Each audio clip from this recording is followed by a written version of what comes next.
فریده کوچی ولې او له چا ګیله منه ده؟ هغه د فوزیه کوفی باره کې څه وایي په دې ویډیو کې وګورئ. فریده کوچی وایي هسې ګیله راته راشي. ډېر وخت کېږي ناروغه یم. د کابل هر روغتون ته لاړم مګر تداوي مې ونه شوه. هندوستان ته مې د تلو اراده وکړه خو له ډېرو هڅو سره مې ونه شو کولی چې په قرض د خپلې تداوۍ او هندوستان ته د تګ راتګ پیسې برابرې کړم.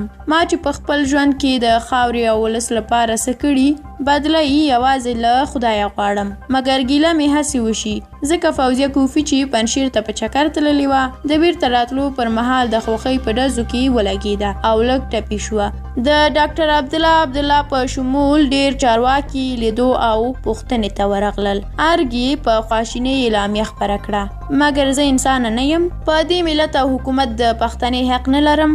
چا زما پوښتنه وکړه چې په کور کې د خوراک او تداوۍ خرچه لري او که نه؟ ولې باید دا حکومت د خلکو ترمنځ دومره لوی توپیر وکړي؟ خو زه یوه پښتنه یم ځکه مې د حال پوښتنه څوک نه کوي. که چیرې زه د کوم بل قوم وی نو په دې ورځ به نه وم ځکه نورو قومونو ته خو خپل خلک ارزښت لري. خو زه افسوس کوم چې په دومره پښتنو چارواکو کې هیڅ چا زما پوښتنه ونه کړه. اشرف غني ته خو ویل چې ما ته ټول افغانان یو شان دي، هیڅوک تر چا زیات او کم نه دی. ستا هغه شعار څه شو؟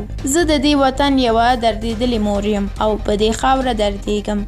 زما له دې حکومت او چارواکو ګیله وشي مګر پوهیږئ کله کله بیرته ګیلمن زړه راټول کړم. هغه ځکه چې زه خو د دې خاورې یو فرد یم. دې حکومت خو د مور وطن ځمکه وپلورله، ډیورنډ پر پاکستان خرڅ کړ. نو ګیله له چا نه وکړم او ولې وکړم؟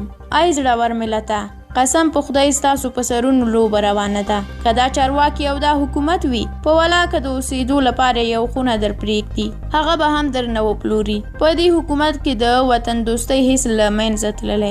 د خدای لپاره راولاړ شئ، مه پرېږدئ چې په سرونو او په خواږه وطن مو لوبې وشي. راولاړ شئ او خپل حق وغواړئ او د خپل مور وطن دفاع په خپله وکړئ. کاش روغه وئ او نن مې په کونړ کې په خپله خاوره سر قربان کړی وی. ډېر افسوس شه او پر دې حکومت شه.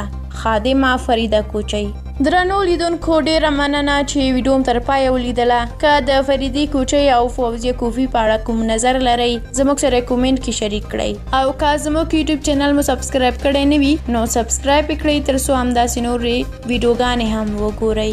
تر بیا الله مو مل شه.